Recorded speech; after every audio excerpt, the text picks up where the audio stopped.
Salam alaikum, coucou, comment ça va? Moi ça va, alhamdoulilah. On continue la série de Rajab à Ramadan. Nous sommes à l'épisode numéro 2. Bismillah, je suis Bekima, coach maman solo. Et dans cette chaîne, on ne cherche pas la perfection. Ici, on parle de spiritualité réaliste, de foi quand on est fatigué et de cheminement quand on est maman solo. Cette chaîne est pour toi si tu veux avancer vers Allah sans pression, sans culpabilité, mais avec beaucoup de douceur envers toi-même. De Rajab à Ramadan, on avance ensemble, pas à pas, vers un cœur qui est plus apaisé et une relation plus sincère. Marhaba. Nous sommes à l'épisode numéro 2 et nous allons parler de la charge mentale. Aujourd'hui, je veux te dire quelque chose d'important. Si Ramadan te stresse avant même qu'il commence, ce n'est pas un manque de foi. C'est un excès de charge mentale.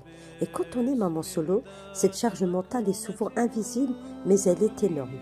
Dans cette vidéo, je vais t'aider à faire de la place pour que Ramadan ne soit plus un poids, mais un rendez-vous apaisant avec Allah subhanahu wa ta'ala.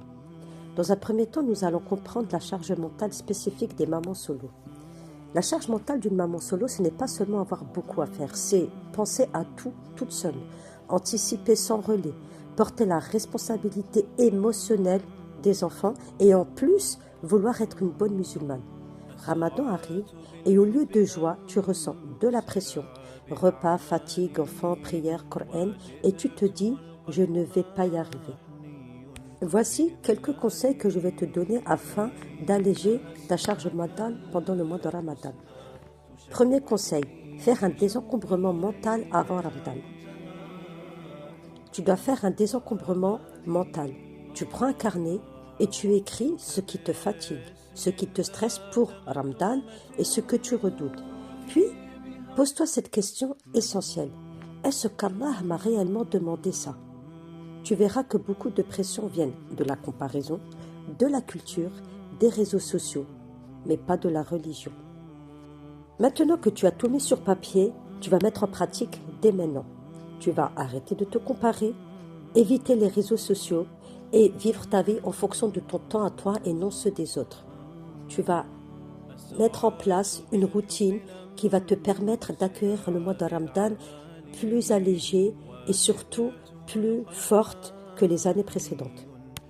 Numéro 2. Redéfinir ce qu'un Ramadan réussi. Pour alléger ta charge mentale, tu dois changer ta définition du Ramadan parfait. Un Ramadan réussi, ce n'est pas tout faire, tout gérer, ne jamais être fatigué. Un Ramadan réussi, quand on est maman solo, c'est rester connecté à Allah même dans la fatigue, garder un cœur apaisé, ne pas s'éloigner spirituellement à cause de la pression. Allah aime la constance, même petit.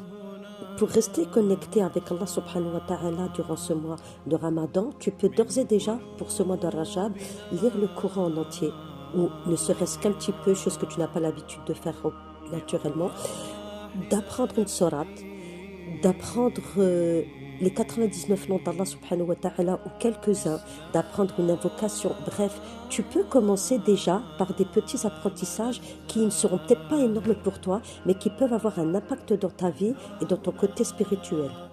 Conseil numéro 3. Simplifier concrètement avant Ramadan. Tu dois simplifier dès maintenant, pas pendant Ramadan, maintenant. Réfléchir à des repas très simples. Accepter de manger la même chose plusieurs fois, diminuer les invitations si elles t'épuisent.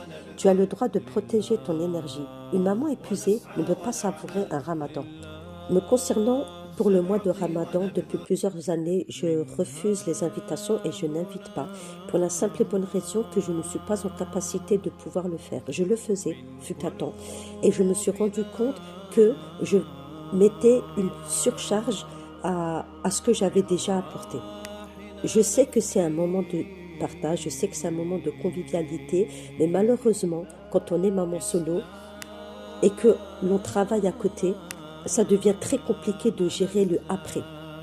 J'ai besoin de rester dans ma ligne de conduite, c'est-à-dire que lorsque je veux prier le tarawih, je veux le prier en étant chez moi, en étant posé et profiter pleinement de cette prière.